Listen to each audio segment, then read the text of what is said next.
Content warning. The following sound bites you are about to hear are inappropriate for children and empty-headed idiots. Please proceed with caution. Luther and I, and everyone in this arena tonight, are unified by the same great American values. We're proud of our country. We respect our flag.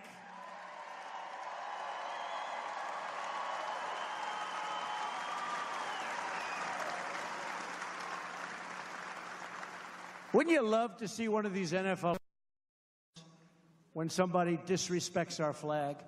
To say, get that son of a bitch off the field right now, out. He's fired. He's fired.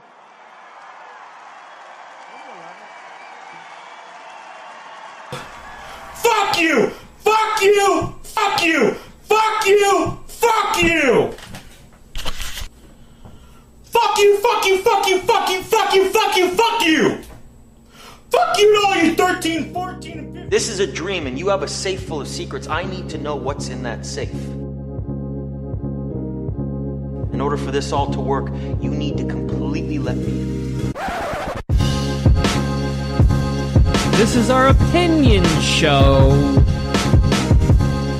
The one where we get rowdy, verbal, and maybe a little bit poetically violent. You serious? Good evening, ladies and gentlemen. We are tonight's entertainment. I'm okay with this. Cellar Door Skeptics presents Through the Attic Window, a classically elegant, simple, and raw emotional experience about the complex nature of this world.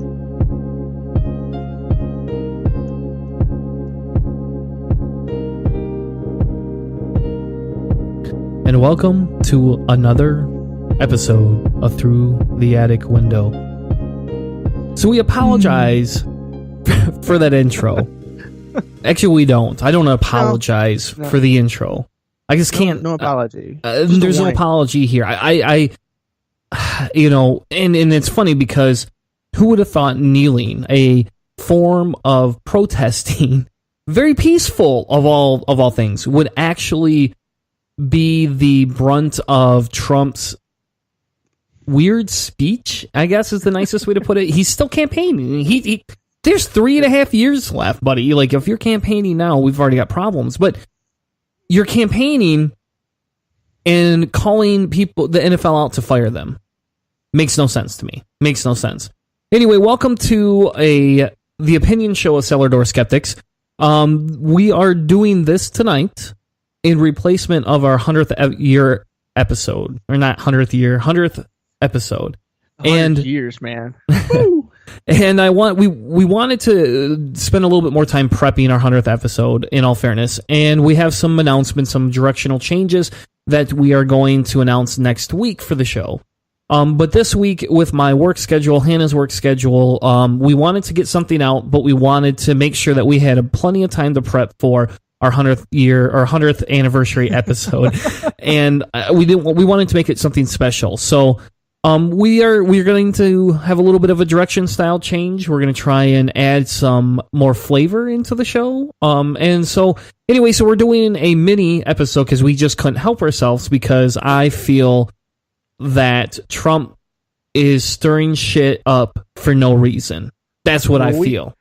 We didn't do one of these attics last week either. Like, we planned on it. My internet died after we recorded the episode last week. So we were going to meet up again, and just everything got slammed and lambasted. So we're basically this is last week's with the news story, the update for the time traveling adventure that is Cellar Door Skeptics, and we're just gonna kind of riff on this thing. We both have some ideas. He's got some critiques of me, and I've got some explanations because these are things that we've talked about in the past about me being ranty on the internet and how it's not always perfect.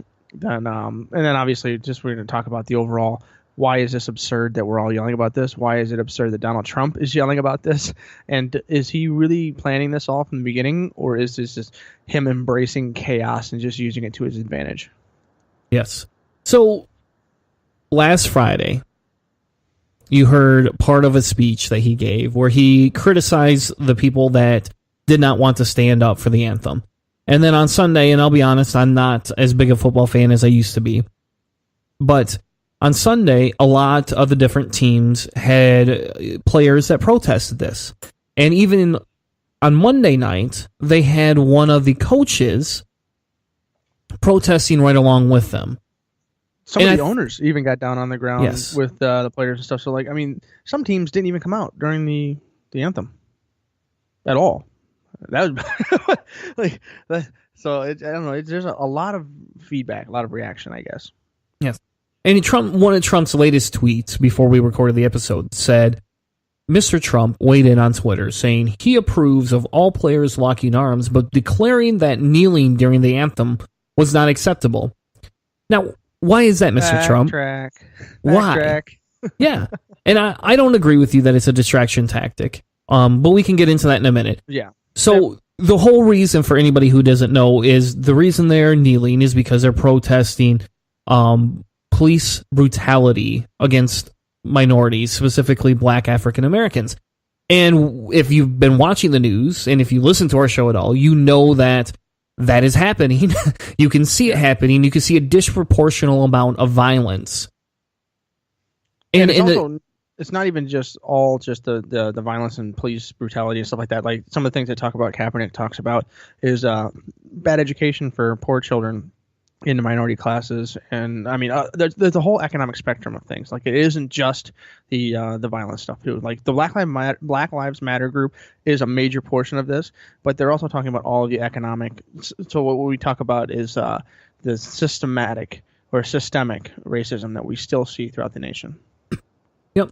And the Oakland Raiders. So, for example, the Oakland Raiders, almost their entire team kneeled during the national anthem. And there's a good article that we're going to, post in here that kind of talks about what the different teams did.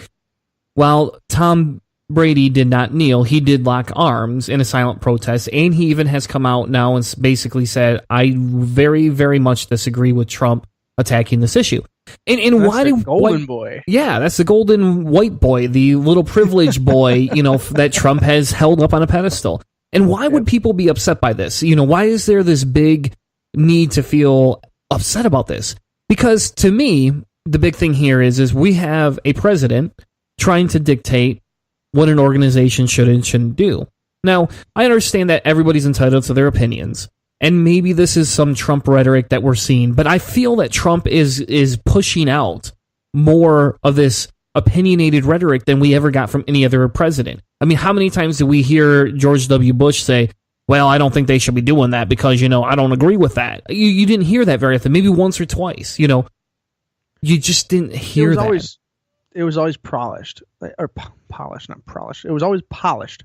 Whenever W had something that he came out with, aside from a few snafus here and there, mostly in campaigning, he really didn't have a whole lot of really bad PR nightmares. I mean, his entire administration was a PR nightmare in a unilateral call to arms and warfare and a perpetual strategic war against a non-physical thing such as terror.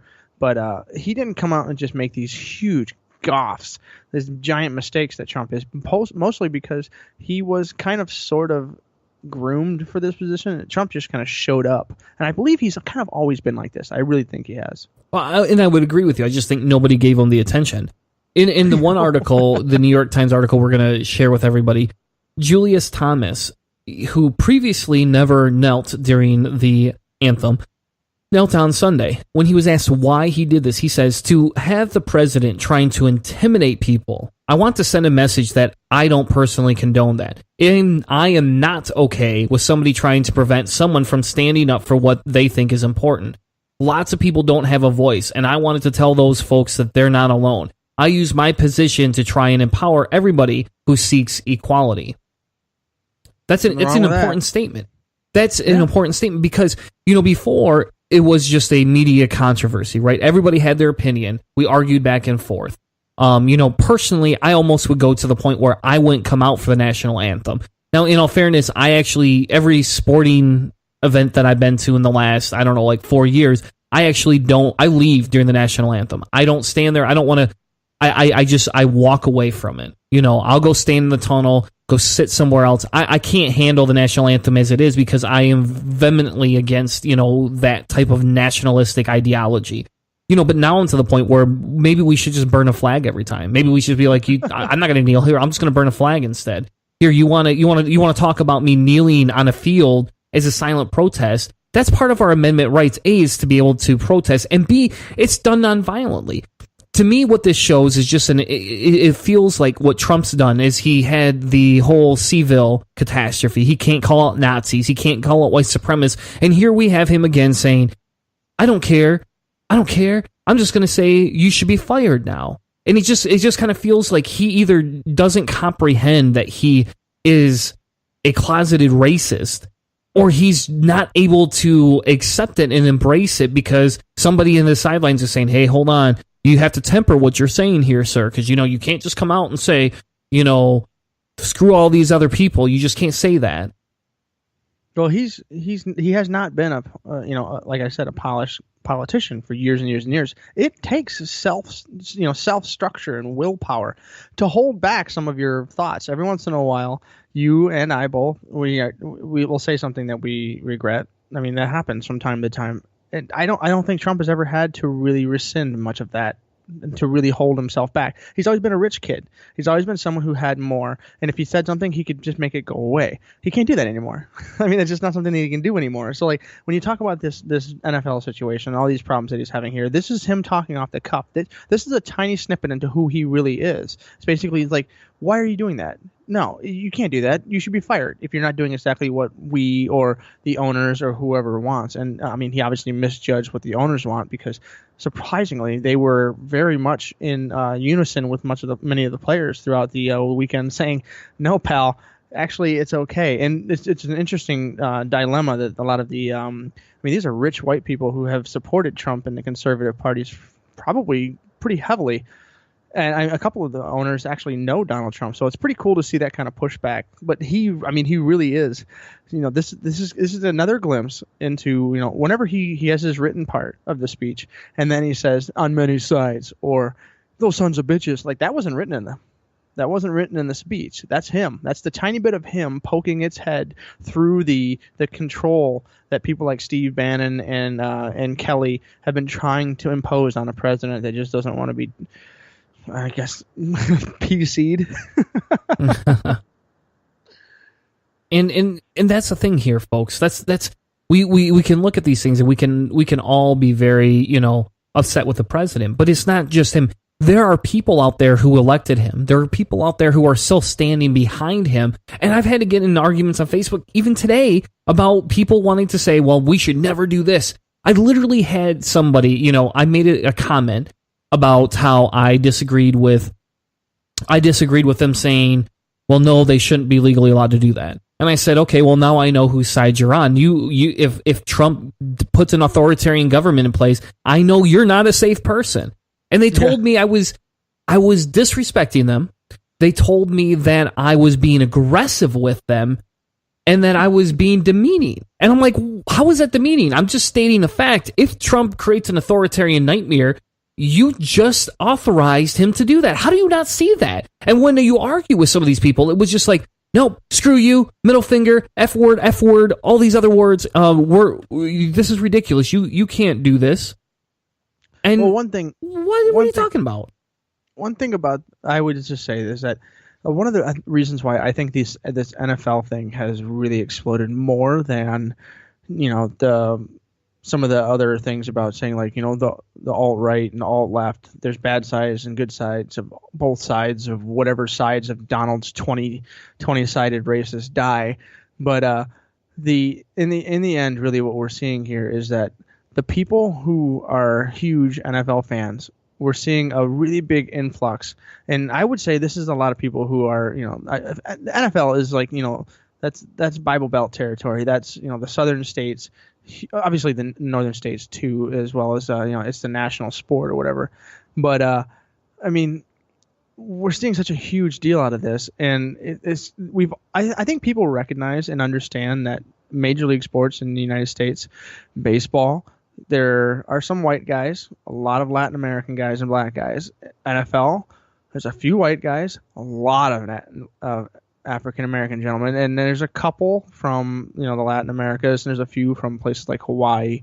And basketball, you see Africans and African Americans. You see that. I mean, but what we don't understand, or I guess we don't respect, is that there is an interesting racial tension that naturally happens there. Is that like the people who own these teams are typically white, and the managers and the coaches are typically white, and the players are typically not, they're minorities. And so it's a kindle, it's a tinderbox, a kindling space. And then as soon as something comes in there to upset this, like, I really think a lot of people don't realize that when they say, I demand that players take their politics and do it in their own time, it's saying that I own my entertainment. That is basically, I'm paying for this thing. And just, even though that thing is real people who have real lives, I don't want to be bothered with reality. I don't want to be bothered with their political views. Even though these aren't like, servants. These aren't people that you pay specifically to do this job. These are people who have other jobs. It would be like you yelling at someone who works at Walmart for not respecting your beliefs. Like, this isn't, you don't own these people. And so, like, there's a weird tendency here that for people are like, I just want people to do their jobs and entertain me. Well, I hate to break it to you, it doesn't quite work that way. No, and one of the points that was made is that and it was funny. I don't normally listen to talk radio, but I didn't have my phone hooked up to my car this morning, and I happened to have the sports radio on because I was listening to a game yesterday, and they were talking about this, and it was kind of funny because this radio show tends to be more conservative. At least I thought it did, and all of a sudden, here it comes out. One of the guys, they're fielding phone calls, and the one guy's kind of sitting in the middle saying, "Yeah, I think they should be able to take a knee. I don't understand, why Trump's saying this." And the other guy's coming out saying, "Yeah, you're right. You know what? Technically speaking, the NFL can, as a private company, can say, you guys can't do this anymore." But the NFL isn't doing that. The NFL isn't coming out and saying, hey, you can no longer take a public stand about this. It's Donald Trump. And that's the problem here, is we cannot have a president of the United States saying you should fire all these people and you should do this. You're trying to influence things. And that's why it's disgusting. It's just a disgusting, I don't know. I don't know how to characterize it. In words. This is your anarchist. This is your anarchist coming out here. Yeah. This is the arm of the government that isn't like a social end of things. So there's like no social benefit to the president dictating towards people what he wants. Like, there's no benefit for that. Like, that doesn't help people. There's one of the fun things that I did not know, or I knew but I didn't really think about it, is that people are saying, well, the NFL is a private organization. All these teams are private organizations. But here's the kicker. How often have you heard of places like these stadiums being publicly funded? Not all of them. All these stadiums, they have a name on the side of them, like Comerica Baseball Park is a Detroit Tigers facility, but it is owned 2/3 by the city of Detroit and 1/3 by the Ilitch family. The same with Ford Field and all these brand new places that are being built. Well, doesn't that mean that it's kind of sort of a public facility? Which means that the private entity doesn't have complete and total authoritarian rule like they typically would. If they own the building, they own the company, they own all of the rules, then they can make these dictates about, listen, you can be in our business, you can be in our employee, but we keep all political things outside of our business structure. That's legal under a completely private business, but we've accepted private or public funds into these institutions for these facilities and some of the funding and some of the security from the local police officers. So at what point do you lose that pure authoritarian rule? It's nice to see that the teams aren't doing that, but it's an interesting thing when people say that the NFL is a private institution. They could do whatever they want. So if they wanted to stop people from protesting, could they entirely? I think they could. I just think that they could be challenged in court quite aggressively, in my opinion. Yeah. So there's another article from The Root, and this is kind of a website that I have been reading, at least 3 or 4 times a week now, and it's something that's kind of in my daily roster. I check out some of the articles, go through them, see what they have. They had a good piece that came out this afternoon that says this. It says, this is American patriotism in 2017. There is no redemption in any of it. We have to start anew, but white people are unwilling to unpack patriotism's racist past and present because that requires them to drop their privilege and unpack themselves, and they simply choose not to do that. That is the power of white supremacy, to be able to ignore the suffering of others and not face any consequences. And that, folks, is exactly what Donald Trump is imbibing. He's saying, look at me, I'm white, I have the power to say I disagree with this, therefore you should all disagree with me because I have the highest office in the world. Fuck you, Donald Trump. Fuck you. Here, maybe I should play it again. Here, let me play it again. Maybe not. I don't know. Can't get the audio to work. But there it goes back again to, you know what, Donald? You don't get to do that. You're using your privilege in a way that it doesn't need to be used. And there was another example in that article, too, that talks about this lady from CSPN who says she's no longer going to watch the NFL. It's too painful for her to see people kneel. It's too shameful because they're kneeling in something that's supposed to be such a joyous country to live in. Well, you're white. Obviously, you've never been shot at. You obviously have not had any of the unhappy things happen to you. You probably support people that protect you, because they're not trying to kill you, no matter what. And that's the problem. After I saw what happened, I tried to watch it. I just couldn't because I kept crying. So she claims, she talks about being a veteran, and this is kind of a big point for me here, right? She talks about being a veteran. And to kind of go back to that story, or about the show that I was talking about on the AM radio, they talk about that. Other guy got angry and said, no, you can't do this. But you know what's a fair point? Where's the empathy here? So let's feel the empathy for the veterans, right? Do we have empathy for veterans? We could have empathy for them.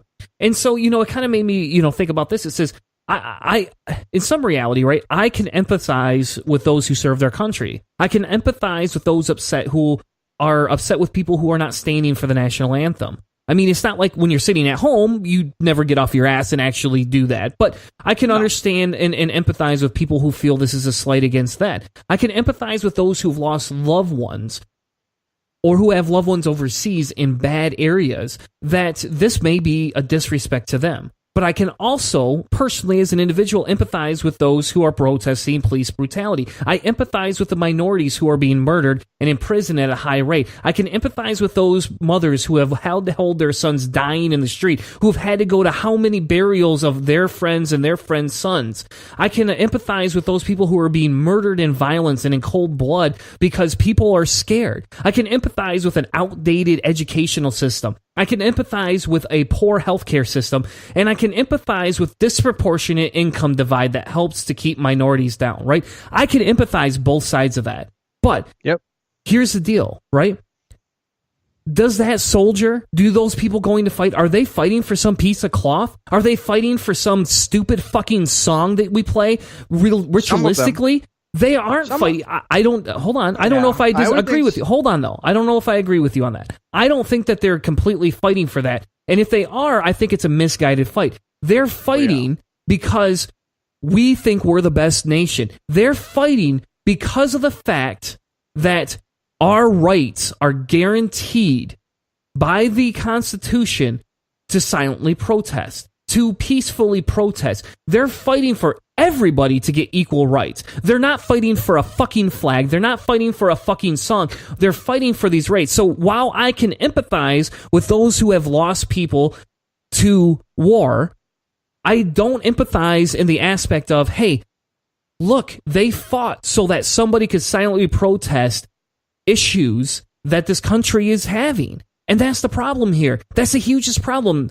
If we don't actually stand up and recognize that they're fighting for us to be able to do what's constitutionally right, why would we be upset? So don't ban the NFL. You want to not support them and not watch the teams? Go ahead. That's your right. But you don't have a right to say, yes, Mr. President, you can go ahead and legislate. You can go ahead and influence and try and tell people they can't sit down or they're going to get fired, because that is a peaceful fucking protest. And it's something that we should be 100% supporting, because it's a lot better than people killing each other in the fucking streets. I agree entirely when it comes to like it is a peaceful protest, and all of the people that are and most of the people that are doing these, a lot of the times these are well off individuals. They've made a ton of money. They've made it to the big show. They've sacrificed almost every moment of their lives as an athlete. I know exactly what they've done because I kind of sort of got there to a little degree, and I never made it as far as I would like to have gone, but like I can tell you that I skipped major portions of my life to go study and to go work out and do all this stuff. And these guys have sacrificed a lot, and now they got a chance. And maybe they came from nothing, and they've grown up into a really big, into a really great position like they have. And it is their right to have this kind of a voice. And I do think it would be detrimental for these corporations or whatever to say no. This hurts. This hurts the country and somehow. I don't really see how it hurts the country, but if someone were to say that, like Donald Trump is saying, that this is bad, this has got a negative attitude, and I mean, I really don't see how that's actually happening. But on the military aspect, what I was saying a moment ago, unfairly, it's sort of interrupting, but I really do think that I guess the utopian view of what the military is doing, what a lot of people in the military do, like on the majority, it's just like the police. It's the same argument. On the majority, they are trying to do the right thing. There are people there that are there to be jerks. They're utter racists. There are tons of people who are in the military who will sexually violate other people in the military. Like that element is there. So there are some people that will do the wrong thing, just like they are in every aspect of society. So I always take that into account a little bit as far as like those kinds of power structures. But in the end, I mean, most people that are going into the military or whatever, like some of them really do want to go there and just be jackass asshole idiots. They really do, and it's unfortunate, but they are not the majority. Most of the people understand that when they're going there, they're fighting for someone to have the right to burn the flag, and I really think most people understand that, just like what you said. So like when it comes to the military and that kind of thing, I mean, I would say that most of the people who really understand what they were doing and why they were doing it, I don't think they have that big of a problem with this, but I can see how, like I said, the weekend warriors, the people who love the NFL or whatever, who don't want to have anybody pissing on their parade, like that woman that was crying. I'm sorry, but the freedom of speech isn't the freedom to not be offended ever. I'm sorry. There's going to be things that aren't going to be perfect. You're going to have to deal with real world eventually. I'm sorry. Yeah, exactly. And I don't know.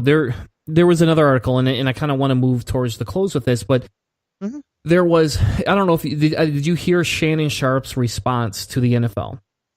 And I think I've heard a few of them. He's had a couple of good rants. Yeah, this kind of encapsulates why, at some point, I'm glad that people are standing up for this, but there's a lot of people that are now just joining the bandwagon, right? He says, yeah. This did not shock the very conscious of 7 NFL owners. They only were shocked after Trump made these statements. There were 7 owners that gave millions of dollars for the inauguration of President Trump, and now all of a sudden they're shocked. Every author that's written a book about President Trump, and they started writing books about him in the 80s, they say he is exactly today as he was back then. So that is all I want to say about him. Think about it. Think about that. And that's an amazing statement there, because you talk about like the weekend warrior, right? That's against this. You also have weekend warriors that are now saying, hey, hold on, I agree with them, but nobody cared before. If you supported Trump in the past and now all of a sudden you're surprised by by his racism, well, why? I mean, like, I'm not going to sit here and go, he's a white supremacist, but I'm going to say Trump has extreme racist tendencies. Trump has nationalistic tendencies. Trump has an inflated ego that wants to consume power to ban people. So, in some aspects, I'm not very surprised either. And I don't know. Like, some of me doesn't want to engage in the online politics here, right? Some of me doesn't want to engage at all in that. And then the other side, I kind of see that we have to. Should we be confronting these people? Should we not be confronting these people? Where do we want to fall into that category? And I think it's important here that we listen to those who are minorities, those who have to deal with this every day. Yeah, I agree. We I don't know if we need to like get into every fight. that's something that you and we've kind of gotten away from. It's like just jumping in and getting into that 6-hour battle on the internet. We don't have time for it anymore. Like, we had a lot more time in the past, but now, I mean, getting into a conversation with someone who will give you this respect in the time of day and can maybe, like we said, empathize with all of the sides of the situation so we can have a useful conversation.